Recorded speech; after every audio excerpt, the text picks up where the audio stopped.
Les gars, faut qu'on parle du plan épargne retraite, c'est pas possible. 95 milliards d'euros pour 10 millions de Français. Ok, il y a qui dans ces 10 millions? Des jeunes de moins de 35 ans. Et en plus de ça, 55% des jeunes de moins de 35 ans sont intéressés pour souscrire un PER. Ah mais les gars, vous avez entendu le nom. Plan épargne retraite. Votre argent, vous la mettez, elle est bloquée jusqu'à la retraite. Ok, vous avez des cas de déblocage anticipé, mais c'est que des mauvaises nouvelles, hein. Invalidité, décès, expiration de vos droits aux allocations chômage, surendettement, cessation d'activité non salariée, acquisition de résidence principale. Supposons, c'est pour acheter ta maison. Bon, je vois pas trop l'intérêt, parce que bon, pour ce que ça va te générer, si t'es jeune, tu vas l'investir quelques années, 2, 3 ans, ça va quasiment rien faire, mais bon. Bref. Ok, t'as tes 10% à l'entrée, t'as l'avantage fiscal. Mais regarde la sortie, putain, regarde la sortie. Tu as 3 cas. Capital, rente viagère ou un peu des deux. On commence par capital. La part de capital correspondant à tes versements volontaires est imposée au barème progressif de l'impôt sur le revenu. T'es niqué, mon gars. Si t'as la même tranche d'imposition maintenant et dans 35 ans, parce que du coup, là, on parle des moins de 35 ans, ta fiscalité, ton avantage, il est repris à la sortie. Donc là, tu te dis, ok, bah, regardons la rente alors, ça va peut-être être plus intéressant. La rente versée au moment du déblocage du PER est imposable à l'impôt sur le revenu. T'es baisé.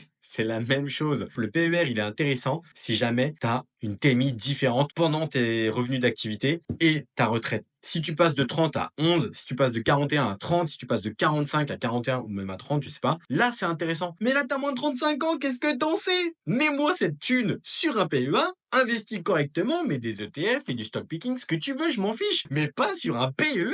Arrête d'écouter les guignols qui veulent absolument te vendre du PER, ils prennent leur commission sur les souscriptions de contrats et sur les encours que tu bloques dedans. Tu vas bloquer cet argent pendant 30 ans et en plus je suis quasiment sûr que 80% de ces gens-là vont prendre zéro risque, ils vont aller sur des supports qui vont quasiment rien rapporter, ils vont se prendre là les frais et vous allez voir dans 30 ans vous aurez que dalle.